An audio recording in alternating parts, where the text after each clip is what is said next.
No intro because we are a little bit late. Not extremely late, but a little bit. What's the deal with people? You know what it is, a Don Tony Teflon. Feel the issues, guy. Usual suspects. We are back with another Last of Us pre-game stream.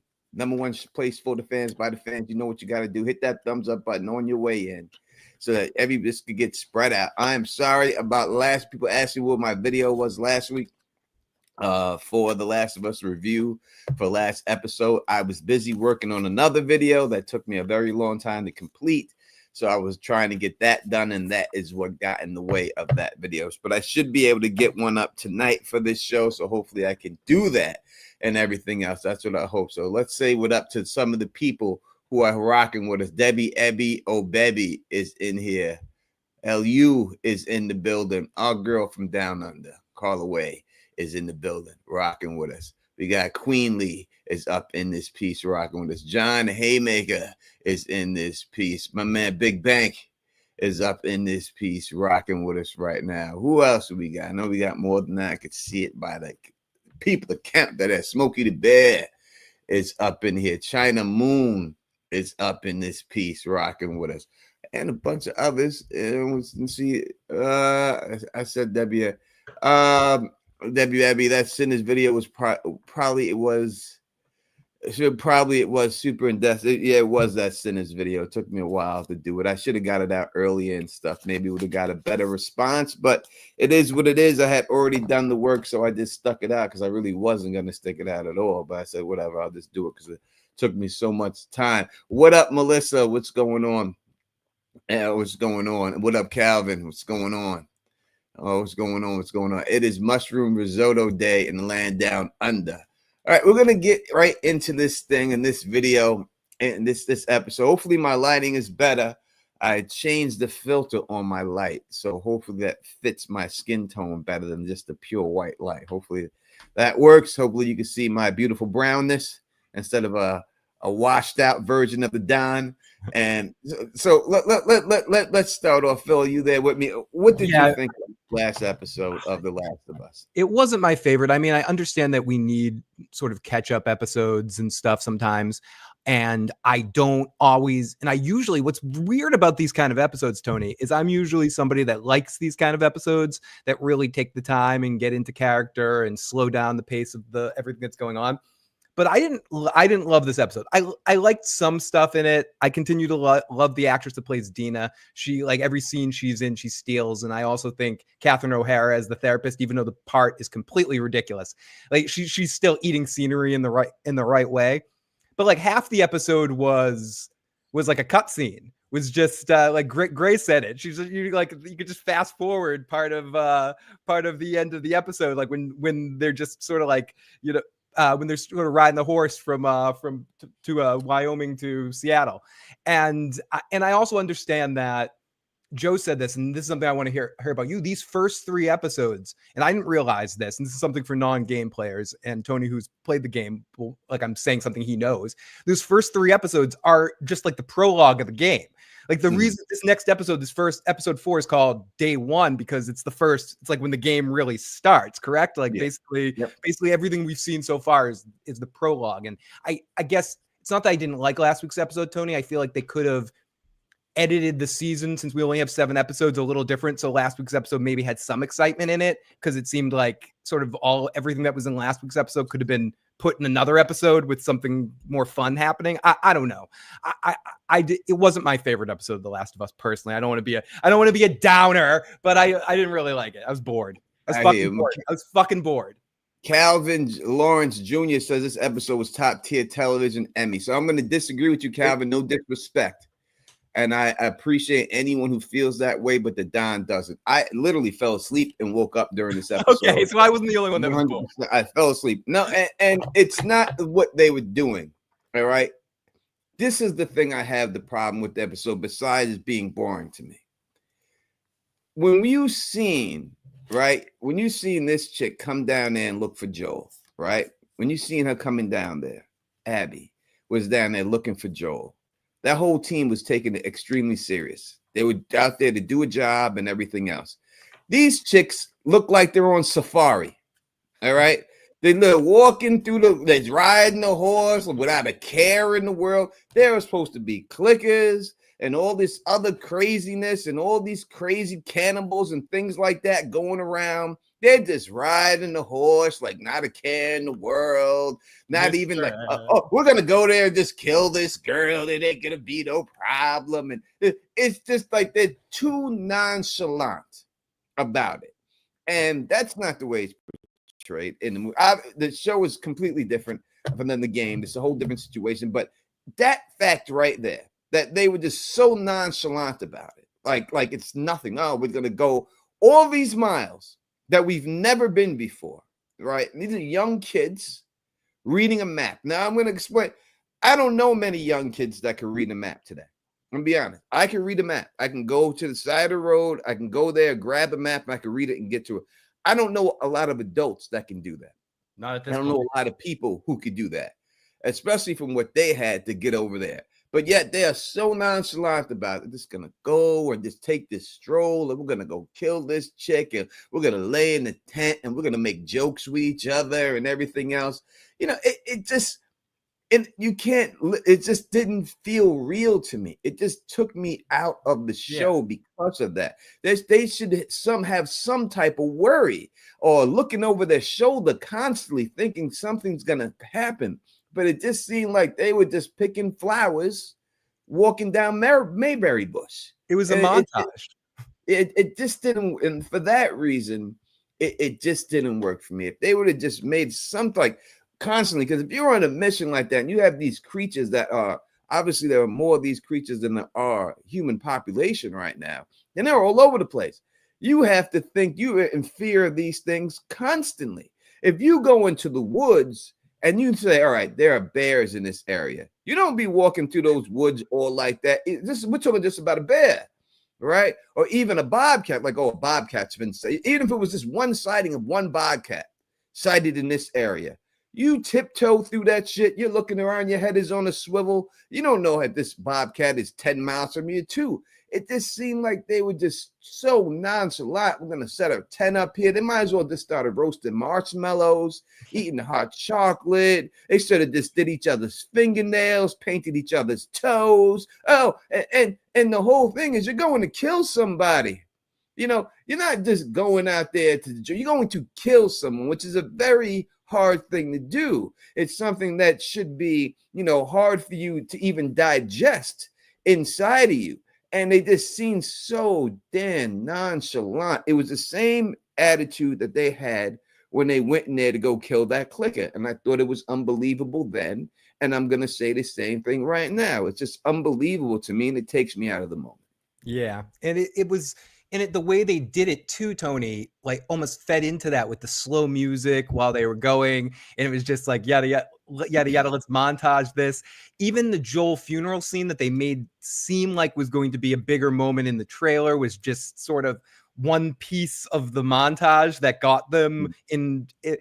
I started with a stupid joke at the beginning of the stream after the show, but how long does it take to get from Wyoming to Seattle? I guess 35 minutes or something like that. Like that's all it took. Yeah. I mean, they just kind of went on horseback. I don't know. And I understand that the game starts in this third thing, but maybe if you would cut it up, had some, as you said, some sort of danger pop up that, and if you were going to extend it to this 14 episodes, like split the season in half, you play with it, you add more room. I don't know how much this season wants me, a non-game player, to care about Abby. I also feel like it was a mistake not having her in a whole episode after that happened. If I'm supposed to relate to her at some point, I want to actually, maybe they'll do that in this episode. They better show me Abby in this episode if they want me to care about her in any way, shape, or form. Not that I'm going to, but I'm just saying, like I also feel like there's just more they could have done. We're at a minimum of episodes. There's only 7 episodes in this season, and again, it wasn't bad. It was just boring and slow. And as you said, that's the best descriptive term I've heard for it. It's nonchalant. You're walking through an apocalypse. I walk dogs, Tony. And when I go through an area that has a lot of coyote, I freak out. I go slow. I have to walk in. I throw some stuff in there, like, like a rock in there to see if I see a coyote hiding in the thing, to sort of get them away out of the situation. I get really scared. And that's freaking coyotes, dude. You've seen a coyote, so some of them are actually friendly, but like I just don't want them to hurt the dog because they'll lure dogs in. They like trap dogs and stuff like that. But like, I don't know. If it felt very. It just felt very theatrical. 100%. If I smell a skunk on the road, I just sniff it. And I said, wait a second. And I smell skunk. I'm like, yo, where this motherfucker at? Yeah. I'm looking around. I ain't trying to get sprayed. I'm looking around. I'm tiptoeing around. I'm like, he under this car. He over here. I'm making noise. These chicks, we're talking about a zombie apocalypse here. And they just over here just chilling. You might as well just made some friendship beads and put flowers in each other's hair and did that. It's just like, you ain't no grizzled killer. Like, even if you were, right, and you're a vet, and anyone, I would say army soldiers and things like that, and they go on from the mission, they got to take somebody out. They ain't acting like that when they going on the mission. They're very focused and zoned in, like we seen Abby and their people. They were focused. They were zoned in. They were going to go do what they had to do. And that's it. These chicks just seem like they're skipping. They might as well play double dutch. I mean, you might as well just chill, stop and play some hopscotch down there and see who wins. You might as well try this shit. Skip some rocks against the water and shit. Do whatever you got to do because you're not taking it seriously. You know what I mean? And it's just that element of it. I mean, I don't know what they were going for. It just didn't make sense to me when you try to bring me into a world where there's supposed to be these crazy creatures and everything else, plus all these crazy other people. I will get to the people that we. I want to talk about that too. I want to talk about that again. Right, so let's go right into the scars and stuff. How did you like the scars being portrayed? You didn't play the game, but no, and this goes to something I said. I don't feel like people that played the game feel. Pardon me for what I'm about to say. I had no fucking clue who they were. I didn't know why I cared about them. They just seemed stupid to me. I was like, why are there these bald, scarred cult people? Like there was no real introduction to them. They just sort of popped up out of nowhere. I've heard both of these things said, Tony, and I think this, and I feel like it's in a Sophie's whatever. It's stuck in the middle. It's stuck in a really fucked up place right now because. Some people that have played the game, and I'll say some people because not everybody, some people that played the game feel like this show is made just for people that have watched the show.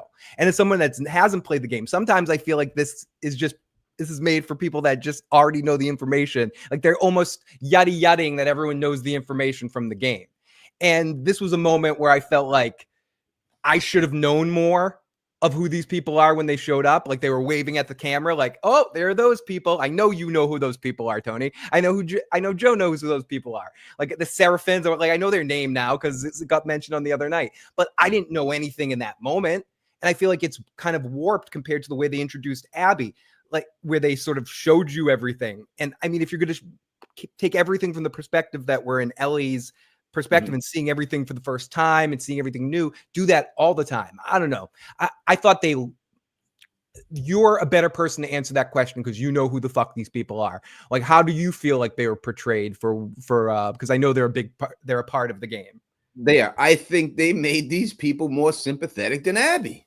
You mad? You see the little girl with the little hammer and everything, and the walking and everything else, and then and I've heard people say, "Oh, these people, they're whistling technique." So what they're about is that they don't use any technology. They're anti-technology. That's why they only use bows and arrows. They have one woman that they follow. They're basically like a cult. And so without technology, they have to use the whistling technique. That's why they use it. They just refuse. They're Amish. Yeah, so they're Amish cult. So they refuse to use any type of technology and anything else, and they think that is the reason why the world turned the way it did, is because of the technology. So they're going back to their roots. Now they're a very vicious group. They are nothing to care about. They are vicious 100%. But you got that little bit about them from the little girl walking with them, and then eventually the little girl getting her head busted and then everything else and laid out there. With the problem with Abby And so in the game, what they do with Abby is they give you flashbacks of Abby when Abby was young. All right. You get that later on in the game. I think they should have. I know they want to start this thing really fast and have Joel get killed, taken out real quick. And that's what they wanted to do. But I think they should have switched it up from the game and started with a flashback of young Abby. Yeah. You know, show that whole scene that they show in the game later of young Abby with her father. Show that early in the thing. And then merge her young face into the grown girl face. You know what I mean? Do some type of dissolve into it. So you know that this is the same person. Yeah, maybe not even at first when you spend some time with her and her father early on, you don't even realize it's the doctor yet.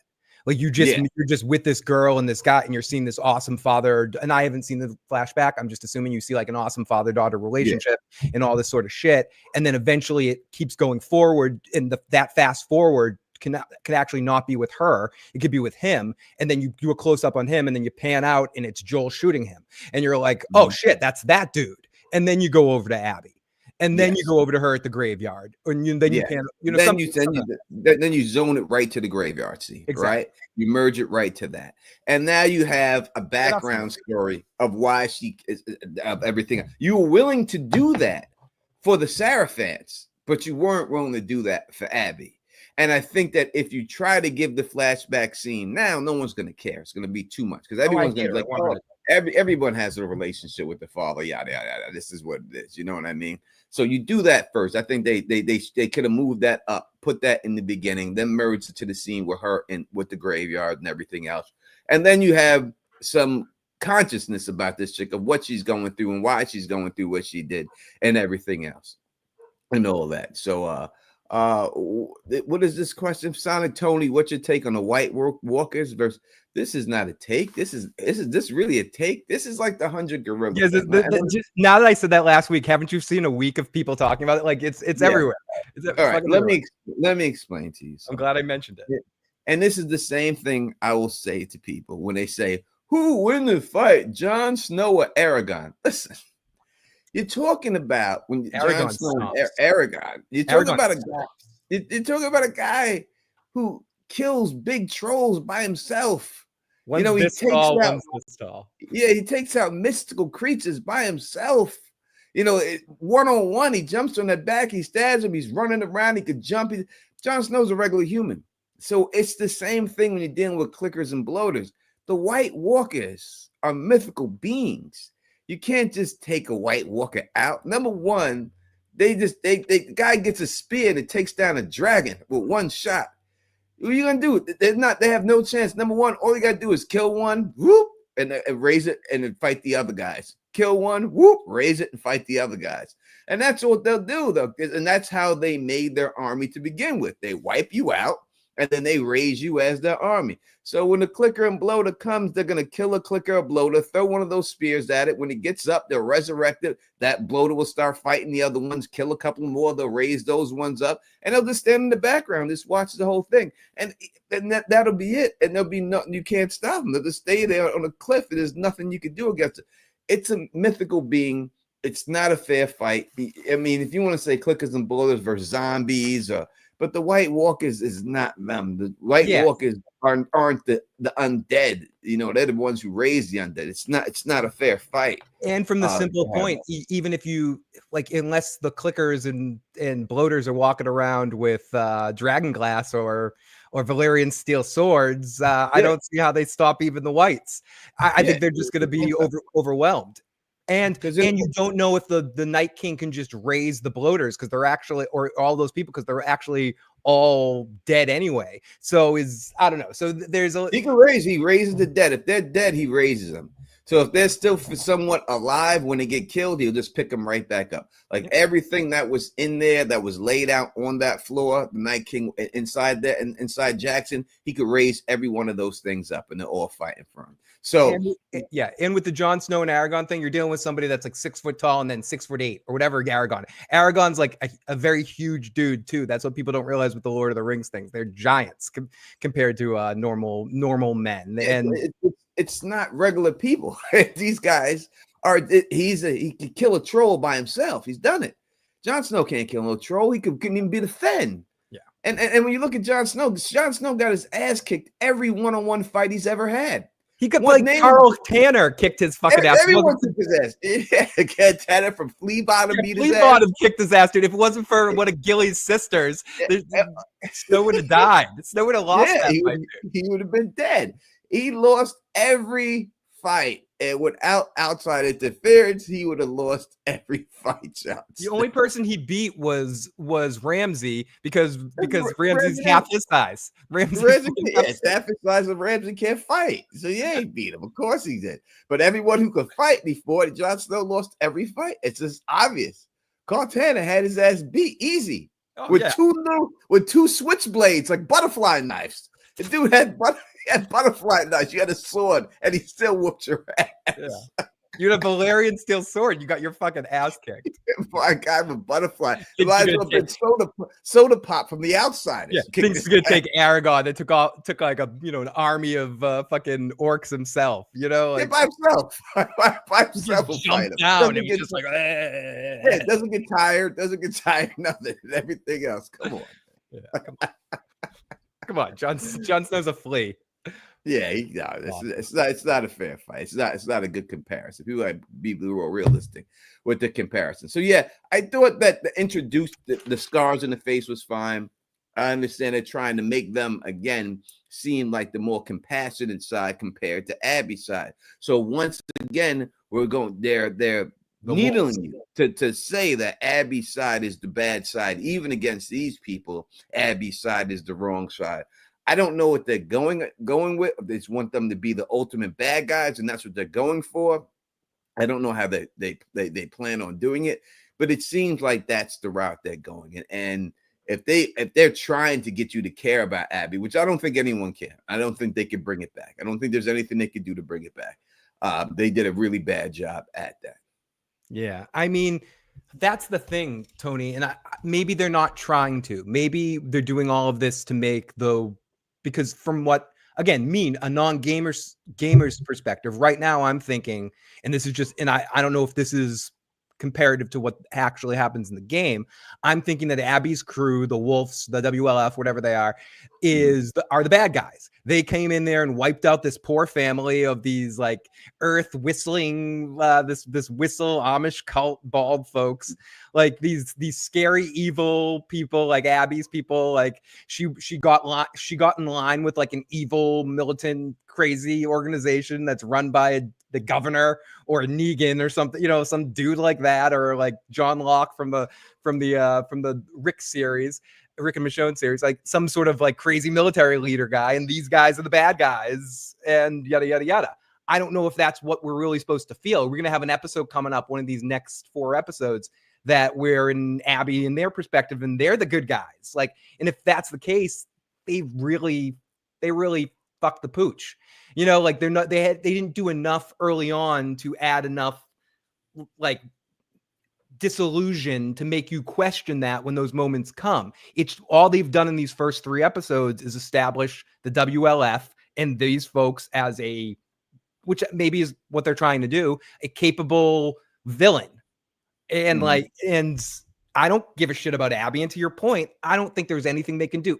Here's a quick spoiler, and I don't know if it's a spoiler, but whatever. Like, when we finally found out, because I haven't seen that yet, when we find out she's afraid of heights and she loves her daddy, is that going to be enough to make us give a shit? Like, really? Are those 2 things? Like, because that's it, right? That's what not to spoil things that come. We're going to find out basically that she had a great relationship with her dad and that she's afraid of heights. So, that's not even a spoiler. That's just that we kind of already know that. We saw that with her up on the mountain being like, and we saw that she loves her daddy at the gravestone. But what else could they do? Like, and listen, and it's no matter how they play it, unless they do exactly what happened with Abby, and like Abby, they stumbled upon Joel, right? They stumbled upon him. They would have never been able to get to Joel. Just so happens to be everything went right, and she got to him. If they don't do another situation like that with these 2 girls, there is no way that you can convince me that these 2 little girls, and they're women, and but in the show, I guess they're supposed to be girls. And I'm just saying this and don't go, you calling them girls, You're Tony talking about the Teflon. characters. You're talking about the Yes. characters. The characters. Can sneak through like Not real. ninjas through this whole army. Sneak through the sniper towers that they got set up and all the checkpoints. They're not going to get spotted by anybody. Dude. Tanks. They got tanks and shit. Yeah. And somehow these two girls are not going to get spotted.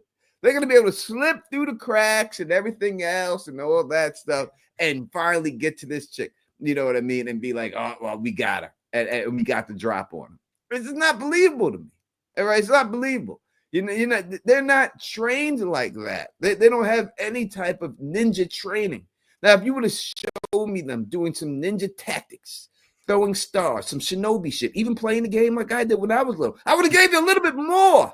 Me too. Like I know enough from Shinobi and Ninja Gaiden or Ninja Gaiden, depending on how you say it, like Ninja Turtles. Like that's my extent, Tony. I'm wearing Ninja Turtle pajama bottoms right now. Does that make me a fucking ninja? Does that mean I can sneak past Jeffrey Wright in a bunch of fucking tanks and shit? I think Jeffrey Wright's the general. I don't know. Like that's what it looks like in the trailers.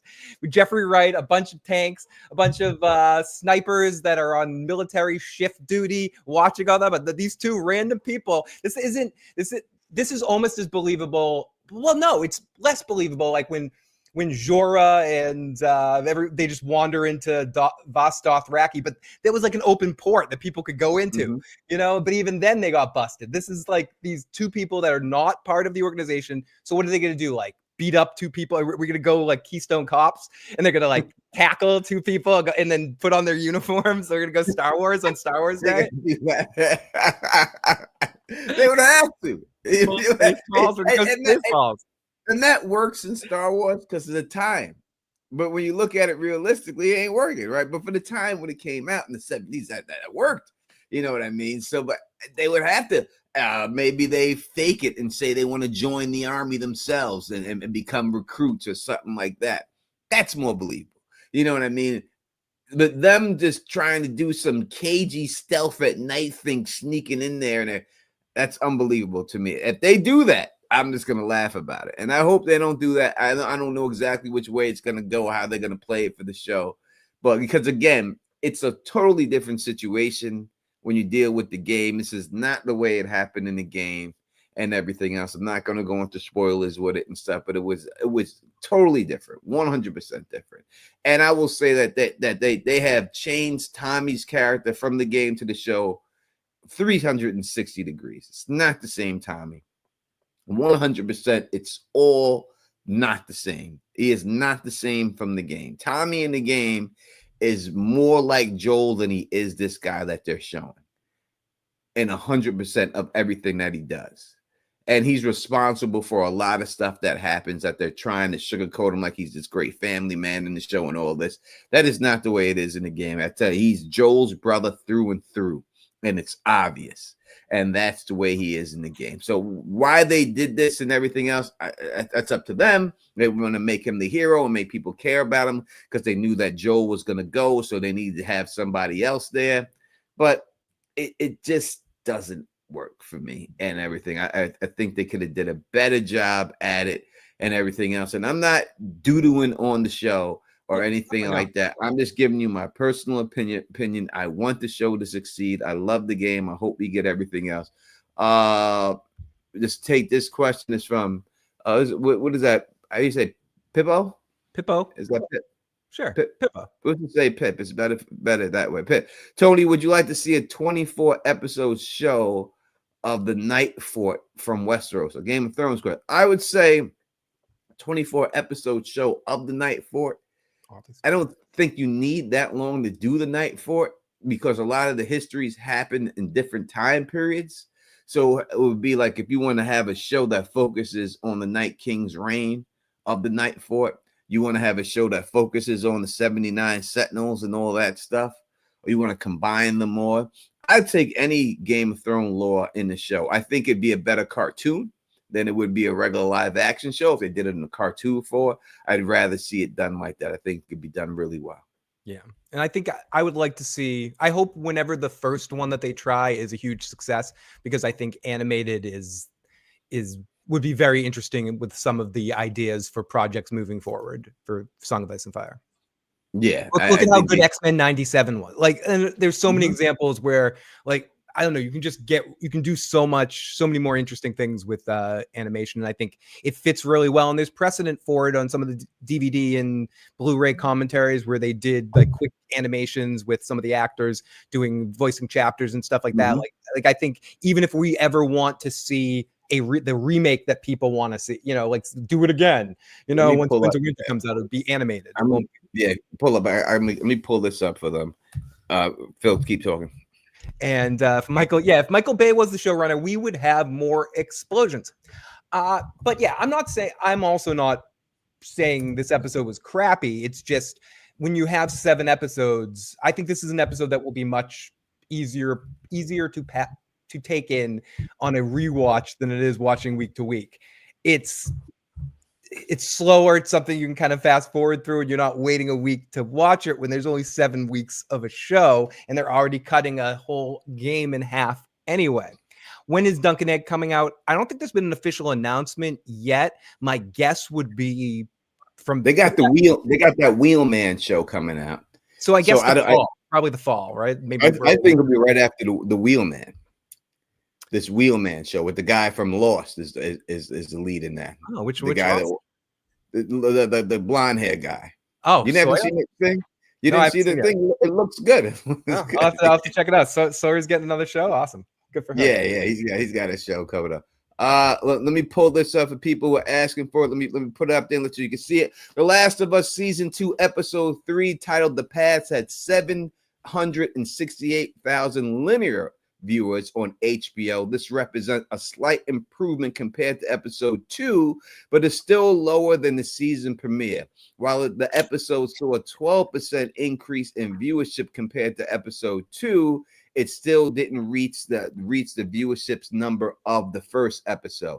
So it hasn't derailed itself to the point where it's off, where it has where it's crazy and it's going down. I think that this would be the true test of the episode. This next one is because people are going to want to see what happens right after Joel dies. They're going to tune in for that. And then we'll see. I think this episode and everything will show us. Again, when they show it, when you see these numbers and they said specifically HBO, that's not including the HBO Max numbers too, right? They're two separate entities, HBO and HBO Max. All right, so you would have to combine both of those numbers to get a true reading of exactly how many people watch without bootlegging it. But compared to the regular HBO numbers, it's down from the regular HBO. So by next week, we will be able to figure out exactly how this is going and how it's trending. I'm not going to pull up like Rotten Tomatoes and stuff like that because we know that there are bad actors in there that will specifically just put bad shit out there about the show because they don't like two girls who are lesbians or whatever. So they'll just be on some bullshit like that. So to me, that doesn't matter to me. You know what I mean? We're also talking not about how it's being reviewed, but how many people are actually tuning in. Is the show going to lose people after losing Pedro? And to your point, and because you've made a lot of great points in these first 3 episodes about pushing back, Joe's actually talked about that too, about how they possibly should have, not killed Pedro so early on in the season. The problem, I think, like, I don't know, maybe I'm always one to throw sort of cold water, like reality shit on stuff. Maybe it's they just didn't want to pay him. Like he's the one of the most high paid dudes. So you get rid of him early on in the season, you pay for him for a lot of less episodes. And so you throw that to the front because I agree, narratively speaking, to play this out, it probably would have been better to have that be the mid-season like cliffhanger type thing, like end it on Joel dying in episode 7 somehow, or bleeding, or maybe 6 even, and having one episode doing the Game of Thrones thing where you have like one follow-up, where you have this follow-up episode that we just had as the season finale with a little pump, with a little bit more attack putting in there. But you get the feeling almost similar to Yellow Jackets in the way of why they kill certain characters off right when you bring Hilary Swank on. Sometimes it's financial, and they probably wanted to get Pedro off the books as quickly as humanly possible. It's quite possible. It depends if he gets paid by episode or if he just got paid a straight salary. Fair, very fair. But it all depend on that. Again, and I've said it before, and I don't want to harp on it. To me, the cast doesn't work without him. I am not as interested in the show without him. I love Bella Ramsey. I think she's a good actress. I'm not going to say great actress because everyone will say that some people use that term too loosely. She hasn't showed me enough to be a great actress yet. And I look at great actress like Helen Mirren's a great actress, right? Yeah. She has a body of work. Yeah, Meryl Streep, Michelle Pfeiffer, she's good right now. From what I'm seeing of the roles she's playing, I got to see a diverse body of work to tell you if you're a great actor. That's my opinion, right? Taking a little bit more serious. So she's good at what she's doing right now. And there have been good actors and other things. I thought the actor who played Rerun, Barry, was great at Rerun, but I ain't see him in nothing else. Yeah. So he was good at Rerun. I don't know about anything else because I only seen him as Rerun. The guy who played Cosmo Kramer was good at Kramer, but I don't know if he's good at anything else. No, only playing Kramer and other things. Like in UHF, he basically played a goofy ass Kramer. But then you get people like Ted Danson that could do Sam Malone and play a bunch of other fucking characters, or Woody Harrelson play. Some people do break out of it, and that's what makes them good. He was good as Sam Malone. Good. That's when you're great at your craft, right? So I got to see she's good, but I'm just saying I don't know if she's good enough to even carry the rest of the show, and it's not her fault. It wouldn't be her fault if she couldn't. Again, the game did it itself, so she's launched into this situation to have to try to pull it off. And so far from the episode I seen with her and Dina, that ain't good enough for me. I need more than that. So hopefully they step it up this episode and they do something. This Dina going in the woods and throwing up because she sees some dead bodies and then they give you the eerie, and then the tanks go by. That's not enough for me. That's not enough. The last 3 minutes of that. No. And I just don't think so. And unless you're going to create Abby, and that actress is really good too, the actress that plays her, but you haven't done enough to have her carry the show either. A couple of people were talking about excellent actress. Someone mentioned Kathy Bates. Kathy Bates might be one of the best on the planet doing what she does. She is. She can just play so many different ways, like funny, crazy. Yeah. Matlock, it's not the greatest show in the world. But it's entertaining as shit. Isn't it entertaining, though? It's like fun to watch. Entertaining, and she plays a role that you would have never thought she could play.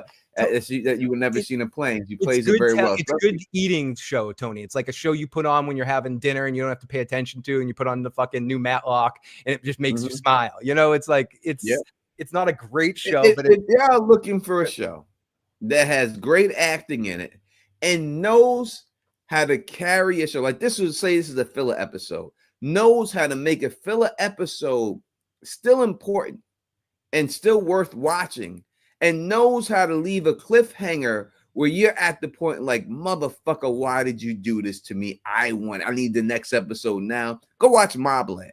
Watch Mobland. Mobland is go watch it. That's what you're looking for. I'm telling you, I will review it, but I know no one's watching it enough to get reviews on it. I don't have the time just to do it because I like it. Great cast. But it's an amazing show. Well, that's why you mentioned Helen Mirren. Helen Mirren.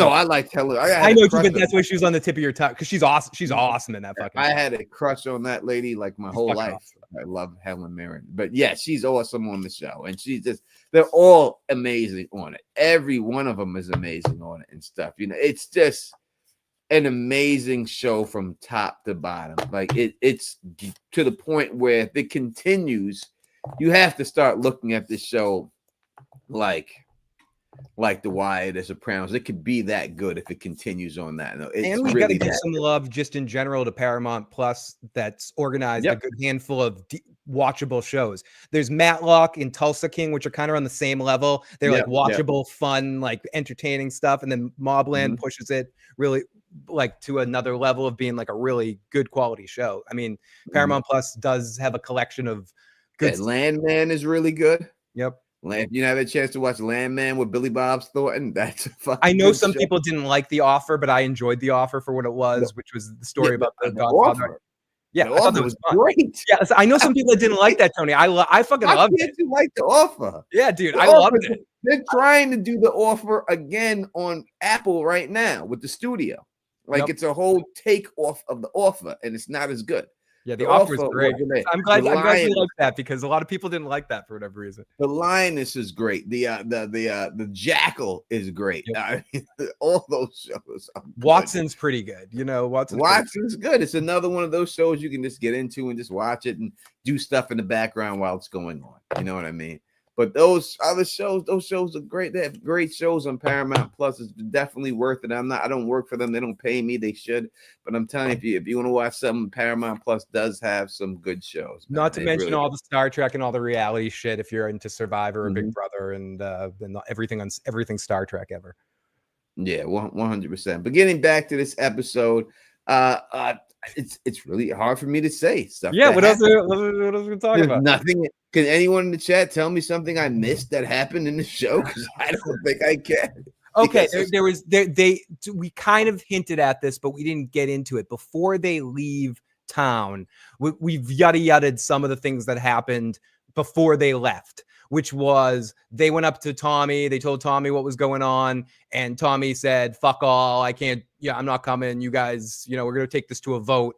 And they took it to a vote, and everyone voted against it, except for the asshole douchebag guy that was the one guy on their side that ended up helping them out. Like, that's the only thing about this episode we haven't talked about, the whole beginning part with the town meeting and all of that. Is that part of the game? Is there a big town meeting and all that? Doesn't happen that way in the game. So I'm going to tell you how it happens. It's not really a spoiler. No, because it already happened. It already happened. We can talk about what already happened. So I don't think it really spoiled. So that's not how it happens in the game. What happens in the game is that Ellie decides to go. Tommy says, "All right, meet me at this time," and Tommy takes off without her. Oh, so Tommy goes in the game. Yeah, and she's just stuck there. She's not even on the road. She stays there. Does Dina go in the game too? Tommy takes off without everybody. It's just him by himself. Oh, well, that's a big change. That's right. It is that's a really big change. I don't like that. I don't like that they changed that. So it's huge bit. That's why I say when I tell you that a lot of stuff that happened is Tommy's fault. It's Tommy's fault because he's so hot-headed that it's his fault. A lot of stuff that happens, and they take all they. So are they going to give that all to Ellie or Dina at this point, or are they going to have? Again, this isn't a spoiler because we don't know what's going to happen. Or is Tommy going to take off after them at some point and join the fun? Yeah, we don't know if that's going to happen or anything, but it's Tommy says he's going to leave at a certain time. He leaves without her. Try to convince, I'm going to take you with me. He goes off on his own. And she's stuck there, and she's just stuck in there. I like this. It's not. Oh wait, it's not a video. It's not a video game. It's HBO. I like that. I mean, that's the way it happens in there, and it's more believable that would happen than what they actually did. It's your fucking brother that you're gonna take over. It's more believable. That's what I'm saying. Tommy is in the game. He is Joel 2.0. He's the same. They're brothers, and it shows. You know what I mean? It shows 100%. It's not this guy that this fun-loving guy that's just sitting there with his wife and everything else and feeling the happy-go-lucky family. To me, again, as somebody that hasn't seen it, I see a happy-go-lucky family man that is much more well-adjusted than Joel has always been, and it's sort of been like, this is my crazy fucking brother, and someone that's not even close to as fucked up or murderous as Joel is. And that's the vibe I get from Tommy, which I think is the wrong vibe. That's not who Tommy is. Tommy's supposed to be, to your point, and Joel said this too, and Gray was said too, like, he's supposed to be a fucking bad. He's just as bad as Joel, or just as cutthroat as Joel. There's no doubt about it. He is. There's no doubt about it. But it's so we'll see how it goes. I cannot answer. People were saying that they were doing Tommy dirty, basically, is what they were saying. They are. They've nerfed him. They've cut his nutsack off. They've cut his Steven Seagal ponytail off. All right, he cut his ponytail off on Tommy. The ponytail for you, Tommy. Oh no! Right? We gotta pull the Samson on his ass and everything. That's the way it is with him. Someone just texted me, asked me, what am I drinking? I'm drinking Shock Top. Shock Top is what I'm drinking. I love Shock Top. I love the lemon one more, but it's out of season right now. But Shock Top is my beer choice right now.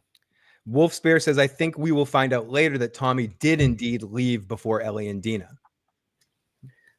I don't know if that would happen because it's something that happens that leads them to leave. They don't leave after Tommy. Something that happens in the game that leads them to leave after Tommy. We don't get that thing that happens to make them want to go on that mission on their own. So it's possible that they could have done something like that. But you still wouldn't get that everything else. Japanese beer. I love this is not Japanese beer, Shock Top. Is Shock Top? That ain't made in Japan. Yeah, bullshitting me, man. No, that's good. No, this ain't no damn Japanese beer, man. I wish it was. What's that one? Was it Serato in the silver can? Yeah, in the can, the big can. I would think that would be the only Asian beer that sounds like that I ever drink. And if it is, I just assume that it is. It's like I assume Foster's is Australian when it's not made in Australia. Probably no Australia. Carlaway, do you have Foster's out there? Is that a real Australian beer? Or is that just marketing to us dumb Americans? I think she said she ran to like a spin class or something like that in the live chat. So I think Carla isn't with us currently, but yeah, I wouldn't be surprised, Tony, if it's just Foster's is Australian bullshit for beer. It's like it probably is. It probably got us. But I used to drink those oil cans all the time. Pilates. You don't need no damn Pilates. Carla just make everybody feel bad. You know what I'm saying? I'm in Pilates. Have you ever seen Carla Way? Yeah, right. She don't need no goddamn Pilates. All right. You don't need that shit. That's like when you see someone who's big and muscular, like, yeah, I gotta go. I'm going to work out right now. Fuck you. You've already worked out. It's obvious, brother.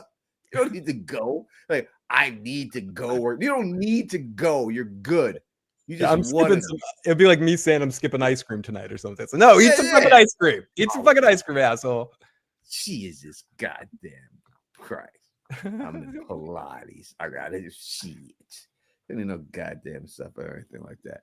All right, let's well, what's this comment from JT Moore says, instead of being fan fiction, this show is creative alternative facts. Right. I agree. Is this a lot of what's happening right now, Tony? That, and I'd love to get your take on this. Is a lot what's happening right now that he's reacting like Craig, whatever his name is reacting to the reaction to the second game and just doing his own thing with this show as a way of like doubling down some vibes. Like, is it his way of like this, like that comment, like Jay said in the live chat, is it the creator of doing some alternative facts, like spinning his own story a little bit? I think that the people with the game are working with him, so it's hard for me to say that what the director chose to do. I mean, maybe it's easier for me from the outside looking in, but I guarantee if it was set up the way I said set up with the flashbacks of Abby first merging into that, it would have been a better show. I've done it many a times where I looked at shows like even with Dexter, not Resurrection, that's New Blood. The other one. Yeah, New Blood. I gave a better alternate ending than they could ever have given. And I guarantee everyone in the comments like, yo, if it would have ended like this, it would have been great.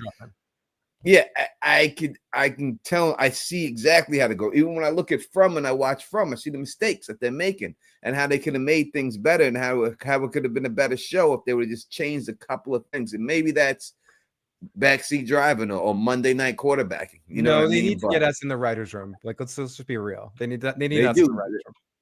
They should have us in the writers' room. Goddamn. One of these shows, take a chance. We'll work real ass cheap, and your show will be better. Yep. And listen, and if someone said Carla's gonna drop kick me, I wish she would. I'm about it. I will sell it for her. If Carla Way jumped in the air and did a drop, I will sell that shit. You'll sell that shot. I will sell it like I got hit by a nuclear weapon. I promise you, I will sell it. I will sell the shit out of that drop kick. I will flip over like the Rock used to sell the stunner. I will go all out with this. Sweet chin music, right? Oh, I will sell the fuck out of that. Trust me. I was in a wrestling match. Ever tell you that, Phil? Like a professional wrestler or like a professional wrestling match. Really? Really? What Yes, happened there? I was in it. It was in this federation called the World of Hurt, and they were the minor leagues for the WWE before they started doing all that next and everything else. Yeah, like and they would do all the dark matches for the WWE. So dark matches are matches that come on before the cameras start rolling. So a lot of the guys that were there, the Kingpins and all these were regular WWE guys I had. And then I got into a wrestling match with Greg the Hammer Valentine. I got nice. You get the figure 4 on you, put on you? I did. I was so happy. Figure 4 on you? Oh, dude, that'd be like a dream. That'd be like a dream. He turned around the shin guard and everything. It was great.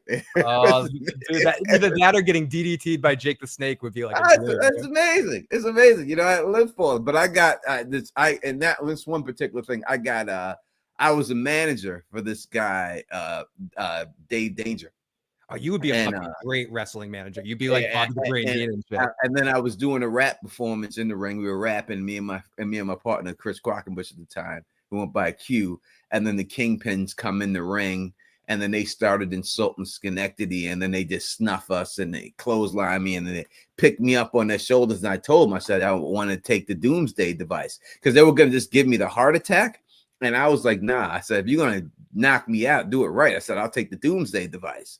And they were like, you sure? And I was like, fuck yeah. I said, I've been practicing this my whole life. Yeah, if I'm going to be here, I'm going all the way. Yeah. I'm going out. You're knocking me the fuck out. And they gave me the Doomsday device, and I flipped over and laid there. Then Dave came and saved us. And then later at the match, when they was there, I was hit the guy with the chair and all that. But yeah, I was backstage at many WWE events. I met The Rock. I met Trish Stratus. And all that, because I was doing the managing for Dave Danger and all that stuff and everything. And Dave Danger got his nose broken by one of the guys that were in there. And Vince McMahon had, because the guy was an idiot, because the guy called for Dave to duck. And when Dave ducked, he put the boot up. He was supposed to do a clothesline. He put up the boot, kicked Dave right in the face, broke his nose. The guy eventually got released by WWE because he hurt too many other wrestlers. That's why so many wrestlers didn't like working with people like the Ultimate Warrior, because he didn't respect, like, if you hear all those dudes, like, they shit on the Warrior, God rest his soul, whatever, but like, because he just didn't respect that kind of shit in the ring. Like, I'm gonna say this, I'm not gonna name any names, but I will say, because you brought up Trish Stratus, with my own eyes, the Don's own eyes, I'm not gonna say who it is, but the man was married at the time. And I seen Trish Stratus making out with this one wrestler in the back with my own eyes. I seen it, and I looked right at him, the dead ass, and there was no hiding or anything. Him grabbing her ass, making out, the whole shit. I watched the whole shit. I seen the whole thing. I'm not gonna tell you who it was or anything else like that, but it definitely happened. I seen it. So listen, what happens on the road stays on the road, and that's what it is. That's the way it goes. But yes, Bill Goldberg was another guy that was famous for like not respecting in-ring stuff and hurting people. I've heard that about Bill Goldberg as well. Yeah, Bill Goldberg retired Bret Hart, kicked him in the face, man. That's why Bret Hart had to retire and gave him brain damage. Yep. When he fought Bret Hart in WCW, he kicked Bret Hart right in the fucking head, and I didn't think he did it on purpose, but that's what sent Bret Hart into retirement. No, everyone said he was just out of control. Like, he just didn't respect the sort of the ring etiquette kind of vibe, you know? Yeah. That's my wrestling style. We got the phone lines open. If you want to call in for the next 27 minutes, we'd love to hear from you. Thank you, everyone, for joining us. We'll keep rocking and stuff like that. But it's, again, it's hard for me to talk about an episode and everything else about what's going on, because not a lot happened in this episode. So we're just going to chat with y'all about, maybe some expectations for this episode. What do you want to happen here? What could they do to bring this thing back home for you, Phil? I mean, I expect at this point, we've had 3 episodes of setup. I mean, yeah, we got the big action of Gone Golfing with Joel and all that sort of stuff. But for the most part, and we got the big attack of Jackson, which was fun, but a little, monster movie type stuff. But as for the fear and the anxiety kind of stuff, I feel like to bring this back to form of this season and like kind of get back, you need a heavy action episode tonight. Mm-hmm. You need a lot of shit to happen, and we also need to answer some of the questions that you put out there, in the sense of rationalize how these two people make it in this entire big military place without being seen, and somehow we're gonna find. We already saw one of the dudes from Abby's group last week at the end of the episode on the radio, so he's obviously the one they're gonna bump into first, because we've already previewed him. He's a mini boss. We're probably gonna see a bunch of mini bosses of all Abby's underlings, and again, I don't know spoilers. This is just there's a couple things that happen in this episode that I feel like they're calling their shots too much. Yeah. Again, I feel like if I say this and it ends up happening, people are going to think I'm spoiling something, but I'm not. So I don't want you to say anything, Tony. We had Dina throw up, and we all know when characters cough in a show, that means they have terminal tuberculosis. No character can cough without getting terminal tuberculosis. And when someone vomits on a television show, what's that mean? So we all know what's going on with Dina right now. And we all know that we're going to bump into the dude that was on the radio. Like, there's certain stuff that as the first bad guy from Abby's group that they're gonna kill, or they're gonna get to. But so maybe this next episode will be that. So I think, to answer your question simply, Tony, action. Like, let's get back to action. Let's make tonight fun. Yeah, they got to get back to action. They got to get back to what made the show spectacular. And they have to get back to that quick, and they can't do the things we talked about. So hopefully that. Bill Chill says, I want to see a lot of Isaac. Listen, Isaac is the most perfectly cast person in the show. 1 second, caller. There's no one who's been casted better than Isaac. I actually think they use this actor as the model for the person in the video game. He's the most perfectly cast. He's the only one in this show that's been perfectly casted. Who is Isaac? Is that Jeffrey Wright? Yeah. And I think they may have used his model for Isaac in the video game. Interesting. He's 100% perfect. Look, I'll get right back to that. Sonic, go ahead, Phil. And we got a caller. I think this might be KP. KP, is this you? Good evening, one and all. What's going on, Kay? What's happening? I am driving around. I'm driving around my little city here, listening to you guys on the speakers, and I just had some things I wanted to say about The Last of Us. As somebody who didn't play the video game, didn't go and watch the 5-hour video game wrap up to know what happened, is happening, and what will happen. I'm getting it just as it comes from the TV show. And the last two scenes of this episode confused me beyond belief. Because the last two episodes was, the second to last one was Ellie and the other girl on top of a horse. Dina, yeah. Walking over to Washington, walking to Seattle. And then cut to a drone view of some big army that is marching with a bunch of Humvees and people and going where, doing what, for what reason. I have no idea. Is Ellie going to meet these people, or is Ellie part of that army? Was that a time skip and we're saying, okay, Ellie, this is how Ellie entered the village, but 5 years later, she becomes the leader of this army? Both of those scenes, maybe I'm wrong, but both of those scenes on the surface seem to be coherent with one another. But when you actually think about it, they are not. They do not follow one another at all. I have no idea. And I talked to Phil about this on his show where I called back, and they gave me an answer which, okay, I cannot understand now. But as somebody watching the show, those last two scenes pissed me off so much that if I didn't already have Max on my TV for free, I would not have even worried to download this for free, to pirate this next episode, because I wouldn't even care anymore.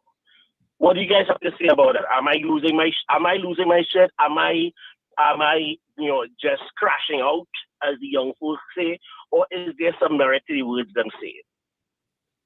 No, I agree with you 100%. I think that the show doesn't work without Pedro Pascal. I don't think these girls can handle it.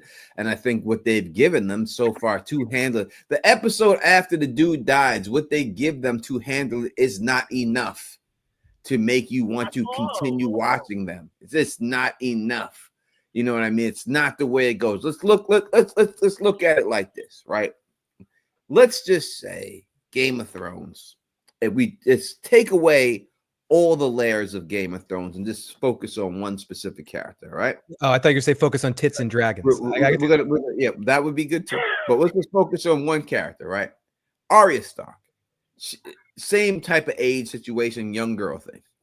Look at her story. She watches her father get beheaded, right? Kidnapped out of the whole thing. Gets put in a dungeon type situation with Tywin and all that in the Hound. Meets Jack and Hagar, escapes that, gets up to where the Red Wedding is going to happen, gets there too late, barely survives that. You see the storyline, how it progresses to where you care about Arya getting this revenge. We don't get that here with that. We get it would be this is what we would get. It would be this. Arya Stark watches her father get killed. She meets Hot Pie.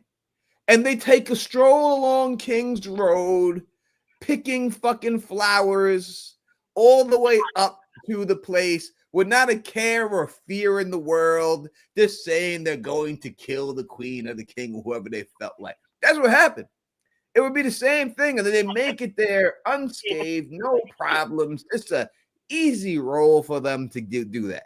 That's what they've given us. They didn't give us all the layers of what happened to Arya to make you look at this little girl and what she has to go through, all these things to get to the point where she's at.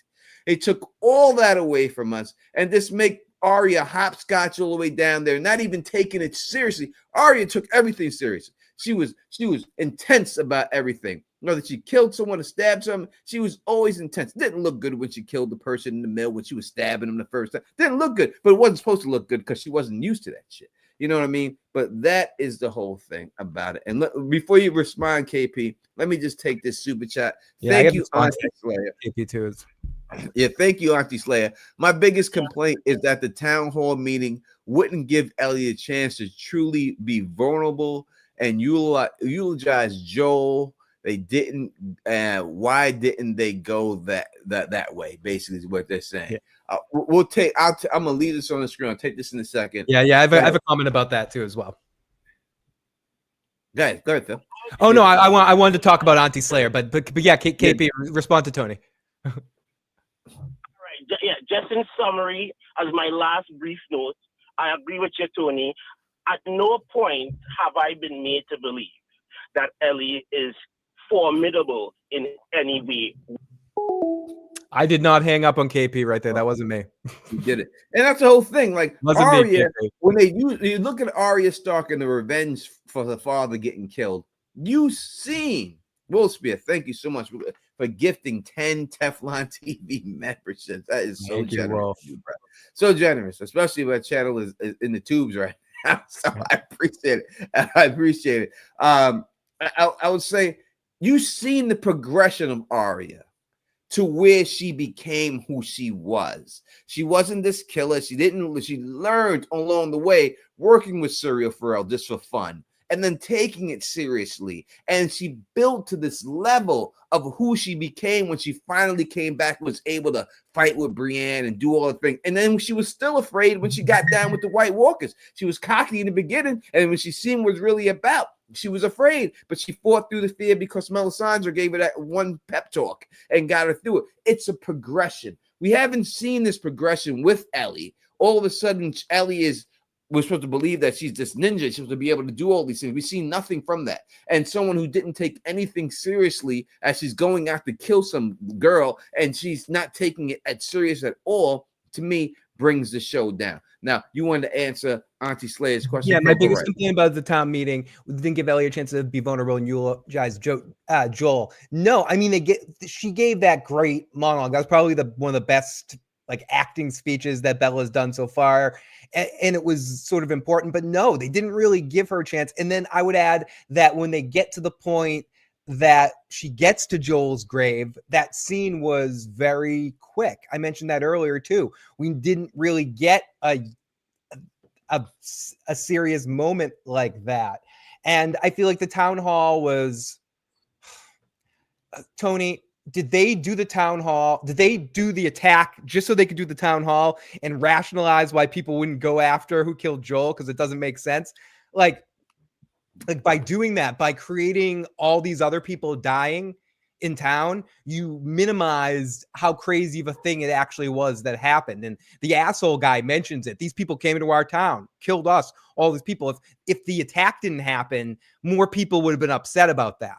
So I do think it's interesting that they sort of purposely set that up. They purposely made it so it made more rationalized sense that more people wouldn't go after these folks that fucked it up by doing the attack and then having everyone in town, which I'm not sure I like because I think it's a little too convenient, but whatever.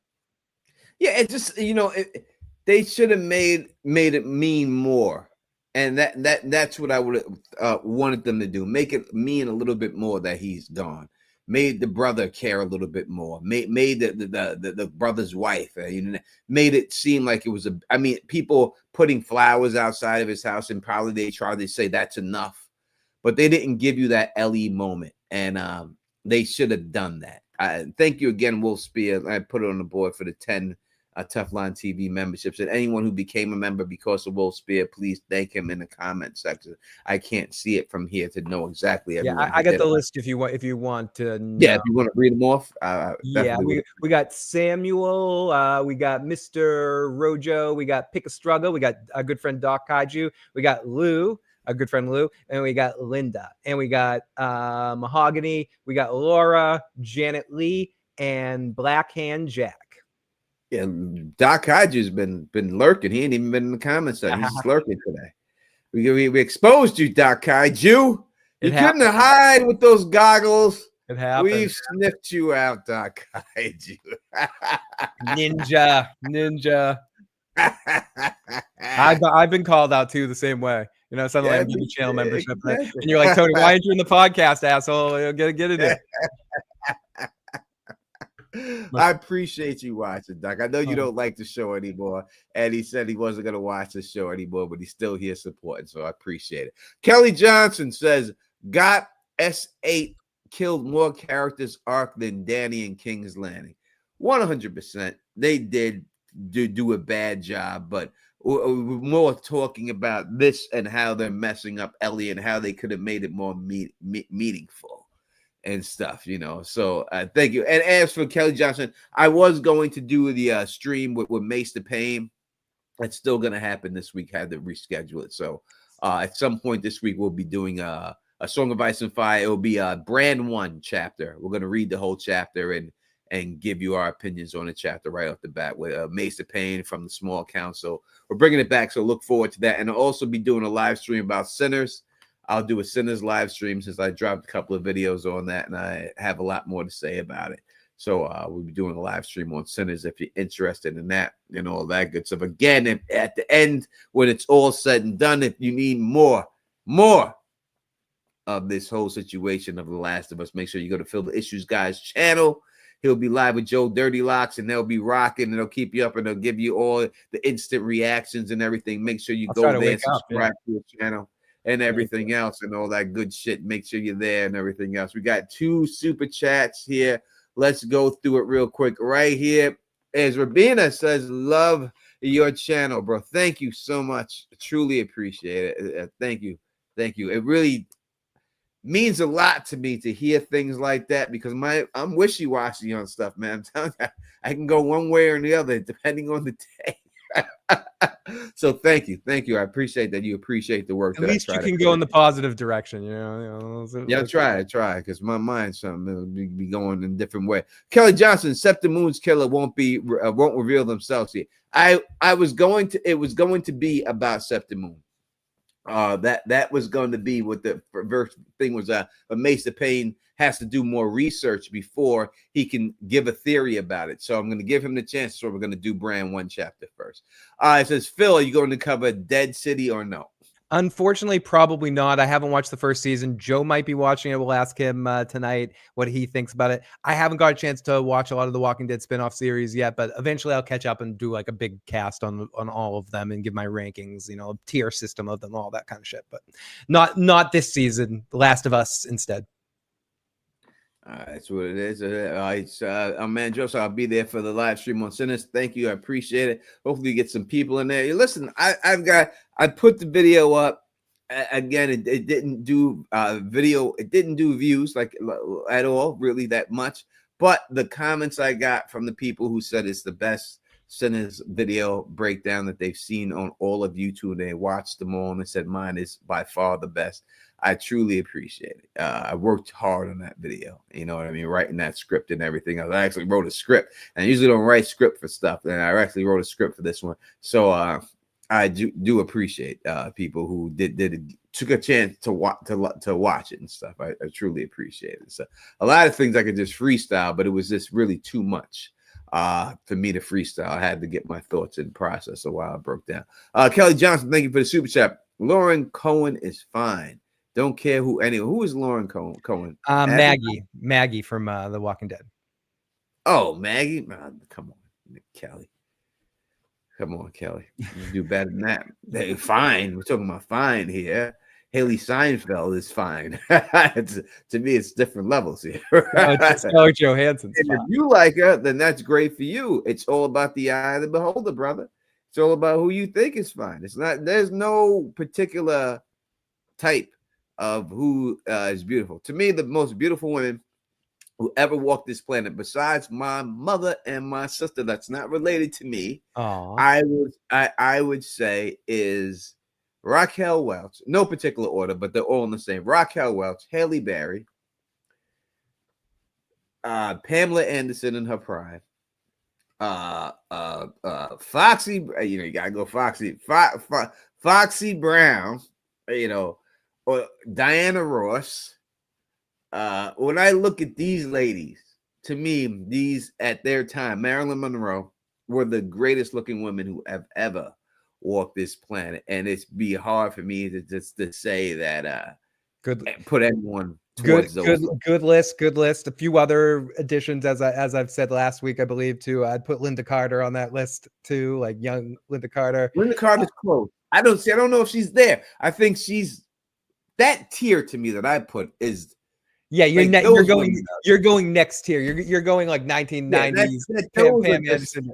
Yeah. When you look at Halle Berry in Boomerang movie, there has never been a better looking woman on this planet than her. And when you look at Pam Anderson in her prime, no one's better than that. Raquel Welch in her prime. Foxy Brown in her prime. Pam Gritt, that's nothing. Those are just goddesses amongst goddesses. Like that's as good as it gets. Young Vanessa Williams is amazing too. Vanessa Williams is amazing. She was just her eyes and everything. I'm biased. Marissa Tomei and pretty much everything. Marissa Tomei is good. Yeah, she's not there. She's not the tier, but she's hot and definitely. But I don't think she's on that level. I'll challenge you on Mona Lisa Vito there, man. I'll get with that. I hear you. People would say Farrah Fawcett. She was a hot chick. I don't put her there. Heather Locklear, people say I don't put her there. She's not on that tier. People would put Dolly there probably too, or Michelle Pfeiffer. Dolly was amazing when she was younger, though. Yeah, that's right. Young Dolly. Oh, she was amazing. Like there's no Jolene taking your man, Dolly. Please, ain't no one taking Dolly's man. No one's taking Dolly's man. No, not when she was. No. Not young Dolly. Not 9 to 5, even not like 9 to 5 Dolly. Like it's that's not even young Dolly. That's what I'm saying. Like she's even older in 9 to 5. She like early 40s in 9 to 5, something like that, probably. Yeah. No. I mean, the ladies are beautiful. Shakira might be close on that list for me, Tony. Shakira at her hottest. Shakira is amazing. She is. Kim Kardashian's amazing. Like there's no the work or whatever you want to say. When you look at Kim Kardashian, she's amazing. She looks amazing. To say that she's not, she's there. She's not there. These other women, you want to give them a little bit more. I know you don't want to play this game, so I'll do it for everyone else. You're not beating Brad Pitt in Thelma and Louise. No dude looked as good as Brad Pitt looks in No. Thelma and fucking Louise. Like when he takes Yeah. his shirt off and he's standing there, and he's like, "Hey, Yeah. hey, girls!" Like no human being looks as good as Brad Pitt. No, looks. you can't. You can't. You can't. Salma Hayek If in you as good in Dusk Till wanna- Dawn. Holy fucking shit, Andy! Oh my goodness. Yeah, if you want to be realistic about it, and every guy has his egos and everything else, and I got my own ego and everything else like that. But realistically, no. I mean, the guy, no homo. The guy Yeah, is just Fight amazing. Club or something like that. Like, Yeah, it's amazing. I mean, it's hard. It's hard to beat it. I mean, there's black men, Boris Kojo. I know a lot of women like Boris Kojo. I understand why. I understand why. I don't like. I'm not like that, but I can understand why they would like him and say, this dude, there's on both sides that there is what it is. You know what I mean? I'm with you, Wolf. That's a definite winner right there. Emma Hijack, it's Dusk Till Dawn. Again, she is a beautiful woman, but when you talk top tier, to the top, she may be there, but that top tier list is a little bit too much. I mean, when you start mentioning people like Raquel Welch and Halle Berry, like it's just you're yeah. You understand what Raquel Welch was? This is amazing. I don't even know what race she is. Doesn't matter to me, but I don't even know what she is. She's just Raquel Welch. She's just amazing. She was just there's nothing. Jessica, I mean, when Jessica Rabbit's up there too, Sonic. You can't beat Jessica Rabbit. I'll put Jessica Rabbit in that conversation all day long, Sonic. Yeah, 100%. Jessica Rabbit is popping. Let's not. I play patty cake with her all the patty. Carla's back real quick, so let's get back. Carla, I was asking a question, Carla, and we need you to. Is Foster's an authentic Australian beer, or are we just being fooled as Americans to believe that it's Australian? Because I've always thought when I drank it that I was drinking authentic Australian beer. Is Foster's authentic, or are we just being fooled here? That was the question. That or is it as Australian as like Crocodile Dundee 3 or something like that? Like what is it? Is it Crocodile Dundee or is it authentic? Yeah, so they don't really drink. Yeah, they don't. They don't drink Foster. See, it ain't no damn. They just they drink real. They drink real Australian beer. This is what happens. They put a kangaroo on the shit and you start believing. Exactly. Like, you're Australian. Get a big knife. That's not a knife. And drink Foster's. Put Paul Hogan. Put Paul Hogan to advertise it for you, and you're done. You're done. Yeah, or that one guy, the Energizer. Oi, remember that guy? Yeah. That's all. You just throw a couple of oys in there, and us Americans. I bought Energizer's battery because that mother Energizer, the Maxiprizer. Oi, that guy with the pointy white hair. Yep. I know who you're talking about. Yeah, that guy. No, the most authentic Australian I think we've gotten from back in the day. Yahoo Serious or no Mel Gibson? Well, yeah, I would say that, but I would say the Crocodile Hunter. Oh yeah, Steve Irwin. Yeah, Steve Irwin, I think, is the most authentic crocodile Australian that we got. Like everyday Australian, not over the top and trying to act a certain way. Just a everyday Australian. Like to me, he seemed like the regular dude. Now listen, did he jump on the back of crocodiles and shit? Yes, that's not everyday life. And he's no Mick Dundee, of course. I'm kidding. I mean. No. He's no Mick. He's no Paul Hogan, national treasure. Paul Hogan. I think maybe we'll do a tier list one day, and we'll bring on Anna, so she could do a tier list for men. So we're not lopsided here. We'll do a tier list for men celebrities and then female celebrities on this good looks, and we'll do it for both of y'all. And after dark or something, we'll put the list that'd be a fun like themed after. That's a good idea, Tony. That'd be a fun themed after. Yeah, we'll do something like that, and we'll definitely have the women up there, and we'll have votes so that people could vote, and then we'll put it up there with the votes and everything. Yeah, you can like nominate people you want to nominate. Friggin', then you get your list together, who you think is in there and stuff. Because again, it's levels to this shit. You know what I mean? There's beautiful women, and there's so many. But when you Clark talk Gable would be up there for dudes, and friggin' like all those old dudes. Denzel Washington, maybe even I've seen women tell me before that they've never seen a better looking man walk this planet than Rock Hudson. Yeah, like I've heard women, older ladies, tell me that all the time. There's never been a better looking man than Rock Hudson, and so it's all preference and everything else. But usually the characteristics you could see it. And anybody else who's fronting is just fronting. You know, I Just don't to bring front, this back to The Last of Us, I'm sure people will have to talk about Pedro when we get there too. Pedro's a very popular gentleman as people well. talk about Pedro. Like Pedro, I mean, they made a point of the guy. The guy's handsome. Yeah, they brought that. That wasn't said in the game, right? They didn't make say Joel was handsome in the game, right? Do you know who I always thought would be a better Joel? And I'm not. Pedro did an excellent job and he carried the show. But when I was first heard they were doing it on HBO and there was rumors of Game of Thrones actors being involved, the first person that popped in my head was actually was Jamie Lannister, not Pedro. Like from what I saw from the pictures of Joel, the animated version of him, I was like, oh, they're gonna get fucking Nicola or whatever. You know, I'm gonna Jamie fucking Lannister. Yeah. You could have put you would have to rough them up a little bit more. I would say like the guy who played Thanos, James Brolin. Like to me, if you had James Brolin doing it, he was more of a Joel. Like that's what Joel looked like. Yeah. Like James. That's actually a really good one. Even if you put that guy in there, that's Joel. Or that hardness, hard life, hard living. Young Clint Eastwood would have done a good one or something. I think he's too good looking at young Clint Eastwood. You have to be a hardened and stuff. You know what I mean?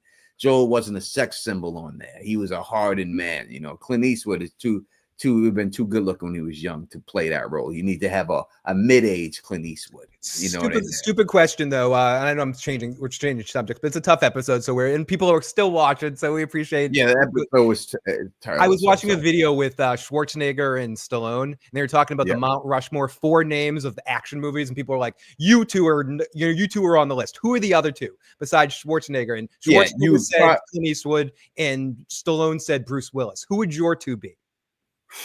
It would be hard. I would love to put Bruce Willis in there. I think he deserves it. That was Stallone's pick. I think he deserves it to be there. And I would say maybe Charles Bronson. Yeah, Charles Bronson's a good one. Because I think without Charles Bronson, you don't get the old man kicking everybody's ass movies. Like every movie was Liam Neeson or Denzel Washington, Man on Fire. Yeah, The Equalizer anytime you get these older guys kicking ass, that's all because of Charles Bronson. He invented that whole space of it, and made it believable. So I would think you would have to put him on there. I might put Jackie Chan just because of the sheer output of material that he's put out in just like how much he's actually done for that style of movie. Or some people would probably put Bruce Lee because of bringing that to the mainstream popularity point. I don't think you can put Van Damme or Seagal because they were such flash in the pan kind of guys. Yeah, they just didn't have the drive. I mean, Stallone and Schwarzenegger are the definite 2. The next 2 are tough on that. I think for me it's probably Clint Eastwood and Harrison Ford. Like Harrison Ford's an underrated one, like because there's Indiana. He's underrated one. I don't look at him as that type of actor though. Right? No, so he doesn't. But he did those and the Clear and Present Danger trilogy too, and the Fugitive. Yeah, he did. And I would say Denzel Washington. Denzel Washington's done great action movies, but I don't look at him as an action guy. Ooh, Bill Chill. Wesley Snipes is another one. Like Wesley Snipes is pretty fucking good. Always does his own action, but he's sort of in that next tier. He's not Mount Rushmore. Yeah, no. That's what Charles Bronson. That's all he's known for. Like you knew what you got when you went to a Charles Bronson movie. Like, you knew that his family got killed. He was wrong, and he's gonna pull a gun out. He's gonna kill everybody. Charles Bronson, man. That's what it was. That was every movie. It worked every time. And that's it. You know what I mean? So that's what I'm saying. And I look at people and I put them in these tiers and these lists. Even when like you do hip hop and things like that. This is a good one. This is a good one that I'm forgetting about. He could be there too. But I look at people who changed the industry. Like if they say hip hop Mount Rushmore, like I don't put any modern rapper there. I put the rappers on the Mount Rushmore who made it possible for these modern people to be there. Yeah, same with rock and roll. It's like Chuck Berry, the Beatles, like Elvis, even whatever you want to say about them. But it's like those guys that really found. Yeah, you may like Biggie and Tupac and these guys, but you don't get any of those guys without LL Cool J. You don't get that without Melly Mel. Even you don't get that. You don't get any white rappers without the Beastie Boys. Yeah, Like, Beastie Boys get slept on a lot in those lists. Even though no, they're pioneers. They were out there, they were there, and they set the stage for everyone. You know what I mean? You don't get any of that stuff without Run DMC. Yep. You don't get so those guys are more important when it comes to Mount Rushmore than it is to these guys that are there. So you may like them better. I saw some people. You got to have the foundation first. I saw someone talking about like a stand-up comedy Mount Rushmore, and they had all these modern people, and they didn't have Richard Pryor and George Carlin there. And I'm like, Richard, it should be Richard Pryor, George Carlin, Eddie Murphy, and pick who else you want. Rodney Dangerfield. Yeah, done. Those done. Yeah, that's it. But for me, Eddie Murphy is the most modern person to make the list. Yeah, like it won't be anyone besides. You're not going to be Chappelle. It's not going to be Chris Rock. He's the most modern guys. Eddie Murphy. Rodney is the best setup joke comedian. Pryor and Carlin, it's unarguable. Come at me, bro. Those two are number one and number two, depending on your list. Some people might put Pryor one. Some people put Carlin. You're both right. It's like Prince and Michael. You're both right. It's just your taste.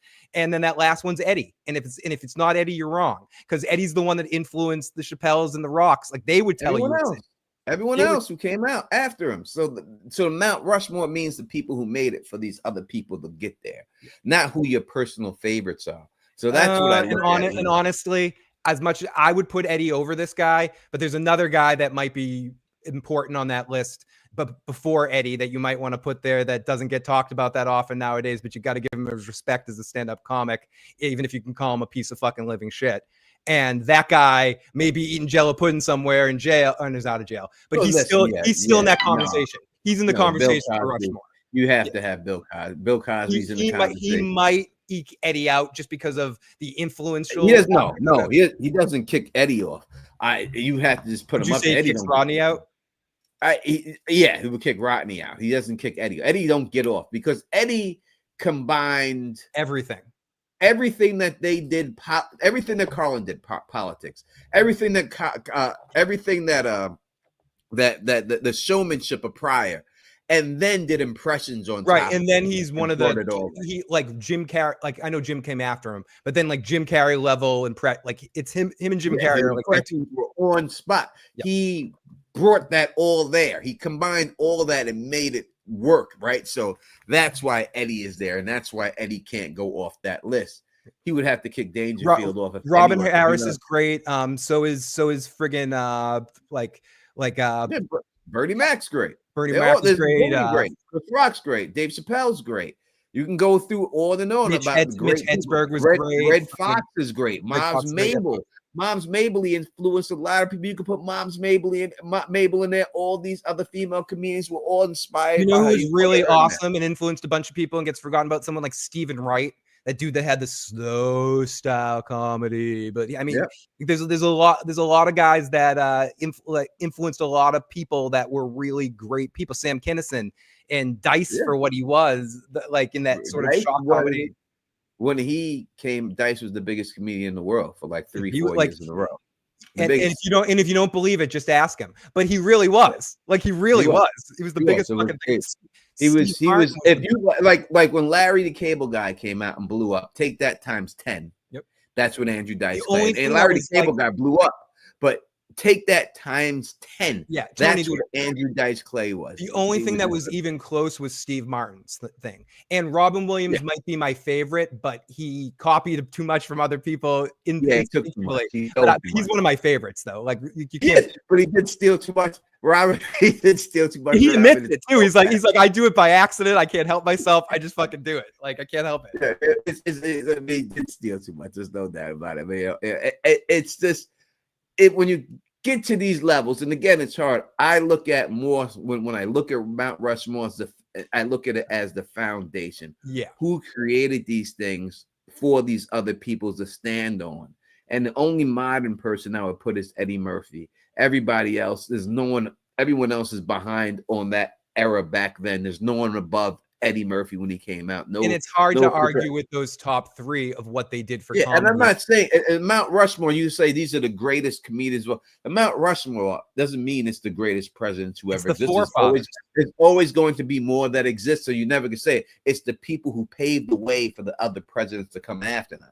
So you always got to look at it like that way. And that's the way I look at it when I look at everything and stuff like that. You could put it on there. So you look at Mount Rushmore of beautiful women, you know, you put Marilyn Monroe up there for her this glamour and her style and her beauty. You put Halle Berry up there because Halle Berry is just a goddess among women. You put Raquel Welch up there, and then number 4, you put goddamn Foxy Brown up that motherfucker, because Foxy Brown is the original thick body woman up there that made it mainstream and didn't have to be all skinny and anything else like that, and made that like this is what it's supposed to be. Put those 4 women up there for me, and that's the Mount Rushmore of women in the world for me. Like there's no better than that. That's my what is your Mount Rushmore?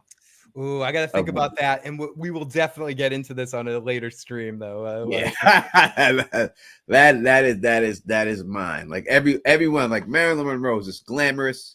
She was just a movie star. Like she's Sharon Stone. My quick one would be like Marilyn Monroe. Betty Page is the one missing one from your list for me, because Betty Page like was to what brunettes what Marilyn was to blondes of the time and the era. And I was always more of a Betty Page person, but you can't deny Marilyn's influence. So I would put those two, Marilyn, her it's hard to argue with that Halle Berry one there, and Halle Berry, too good looking. I'll just say, if you maybe I put Young Dolly. Maybe I put Young Dolly. Watch Boomerang.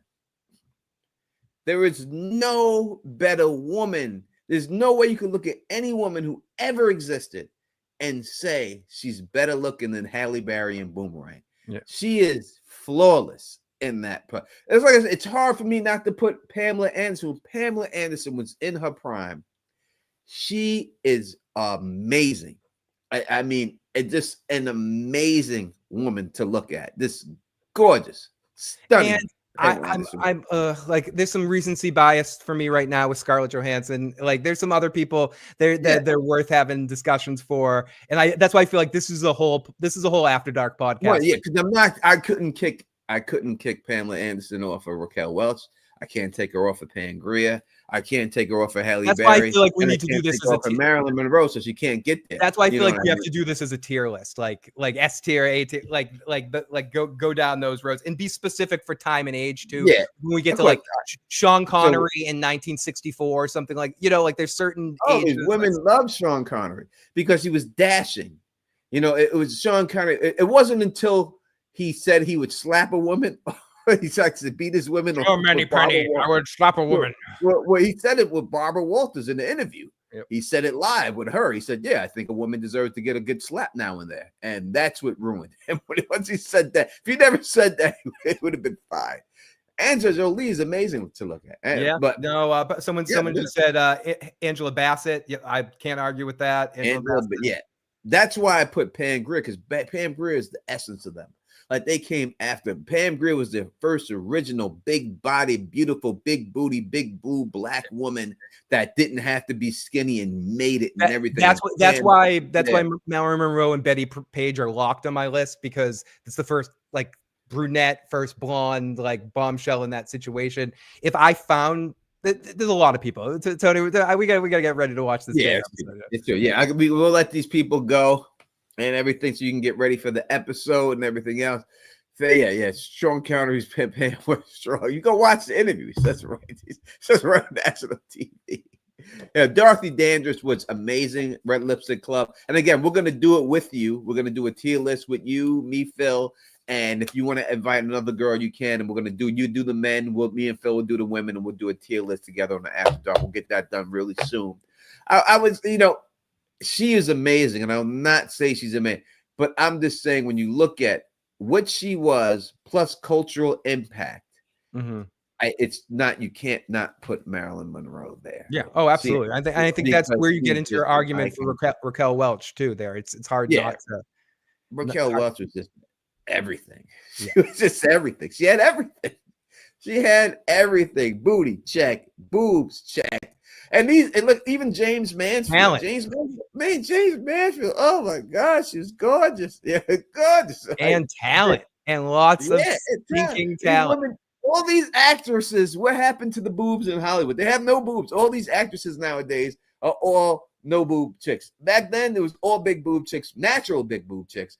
Now it's all gone. It's like there's no boobs on all these award shows, and I see these chicks. None of them have any boobs. Like none of them. What happened to the boobs on chicks? I don't understand it. Ozempic happened to the boobs, Tony. I just don't get it. Like everyone, it's all gone. Like it used to be. These Hollywood chicks all had big. They're boobs. all like on Ozempic. They're all on taking even the ones that don't need it. Because it makes them look better on camera. Because like they don't look better on camera. If I can see a rib cage, you don't look good. All right. We're out of here. We'll be back. Enjoy the show, everybody. Thank you for all the super chats and donations and everything else. Thanks for creeping in the background like Doc Kaiju. We appreciate you, brother. We appreciate you watching, even though you don't watch the show anymore. Carlo, Carlo, you're correct on that one, 100%. And thank you for everyone who watches. We want y'all to enjoy the show. Remember, go to Fill the Issues guy as soon as the show is over. And that'll be that. If you like the way we do this, please thumbs up this, spread this across the realm, and of course, subscribe. And until next time,